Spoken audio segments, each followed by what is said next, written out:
Everyone, this is Niko Zografos, and you're tuned into Intricacy Enquired.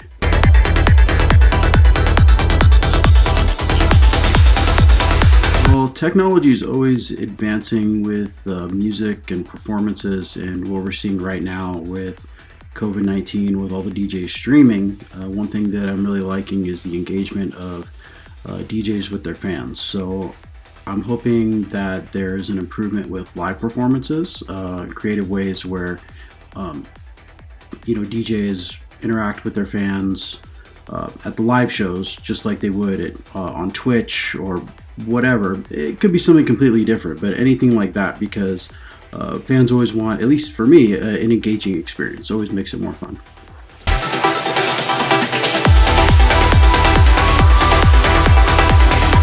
There's 4 really amazing producers in the trance scene that I think are being slept on, but I'm sure not for very much longer. And that's Dave Nevin, Amos and Riot Night, Rave Reverse, and Vlind. I know them all personally, and they're very hardworking musicians, and they keep getting better and better. So looking forward to seeing them grow and blow up.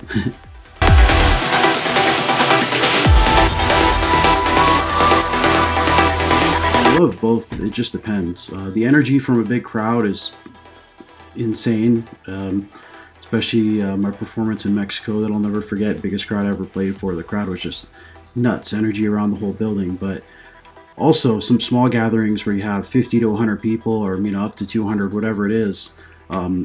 It's intimate, so you can see what everyone's experiencing on a personal level, and especially when everybody knows the music. It's, again, there's like nothing like either, so it's really hard to pick one, but gotta love both, that's for sure.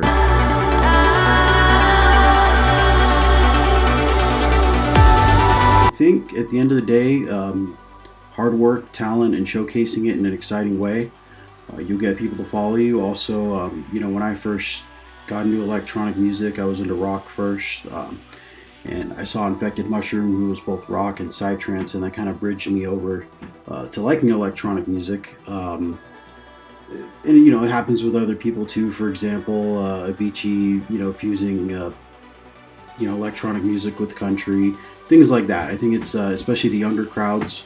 But at the end of the day, if you're really good and you're making really good music, people will notice. So that's how I feel about it.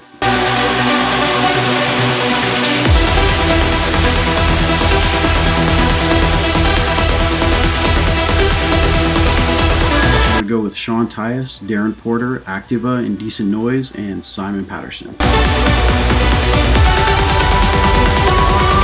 Both. Phone calls, you can get a lot done. Have a 30-minute, hour-long conversation and just hammer out everything and get it done. But if you're just quickly trying to, relay a message and whatnot, texting is great. I feel like phone calls is more personal. It can go either way.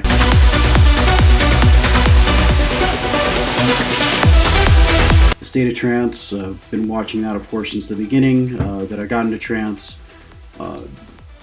Would be an honor to play that. Luminosity, been to a few times. The lineup's always insane. I'd love to play the UK, other places in Europe as well. Other than that, I think that's probably the top ones for me.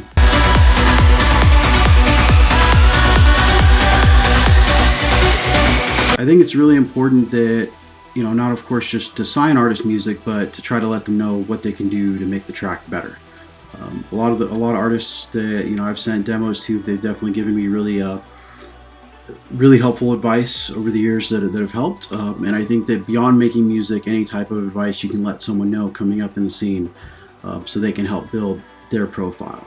There's a lot to learn, and the best way to learn it is from others. You can learn some things on your own, but sometimes to take in something from somebody who's been there before can do loads, and you can learn a lot from it.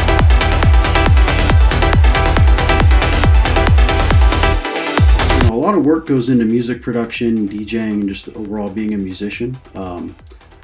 You see people, behind the lights in a DJ booth or playing on stage or whatever it may be, and a lot of the times I think people forget that these are people too. So, when you post and critique a track, just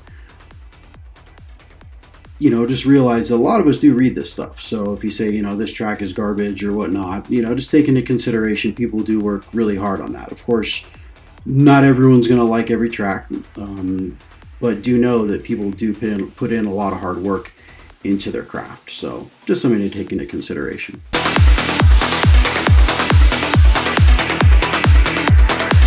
It just depends on where I am in my life, or even physically, what I experienced around that time, place I visited in the past, something that inspired me, an emotion, or whatever. I try to keep it relative to my personal experiences, just so there's some kind of story behind it. I don't just want to name a track a random thing and just call it a day. I want to make it personal.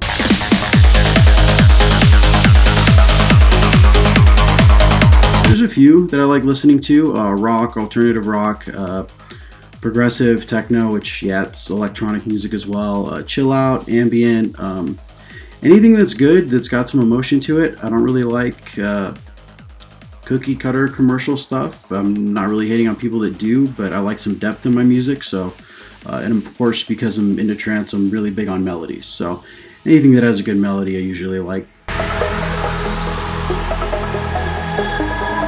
I'm going to go with over. I think under is kind of annoying, right? That's the general consensus, but I mean, as long as it gets the job done. I think it'd be really cool to remix a Modest Mouse track. I've seen artists remix bands like, Bands of Horses, kind of that indie rock, and I think it would work really well with trance. I've thought of a few others, but that's probably the band that I would want to remix the most. I think it's really important to say that we're seeing more and more.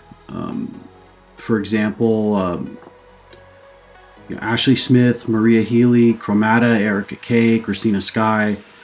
They're all really talented, work extremely hard, and there's more and more upcoming. So it's really good to see that we're seeing more of that. I'm not sure why we weren't as much before, but I think as time goes, we'll keep continuing to see more and more. Ultimately, I just want to hear good music from whoever, no matter what, gender, race, anything. You make good music, I want to hear it. That's as simple as it goes.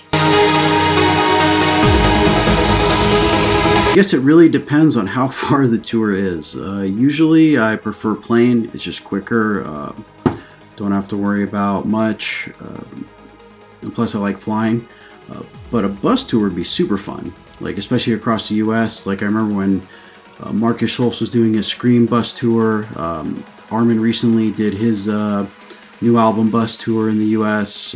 So it would definitely be really fun to do both. But if it's a regular basis, probably by plane.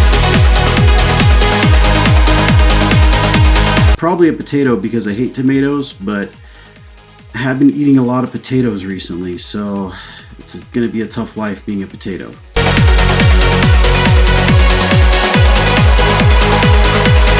When Mykonos was debuted on BBC Radio 1 on Ali and Fila's Essential Mix, because I've always listened to those as I got into music, or electronic music, and to be played on that was real special, and the support I got from that was just ongoing, and people still talk to me about that track. So also, I guess any support you get from artists, especially live, it feels really good. Like, all your hard work, it's paying off. But I like to keep humble, because a music career can go away just like that. You have to keep working hard, keep trying to get better, and keep trying to learn more. So the way I see it, never think you made it, because the moment you think you're good, you're going to plateau or even regress. So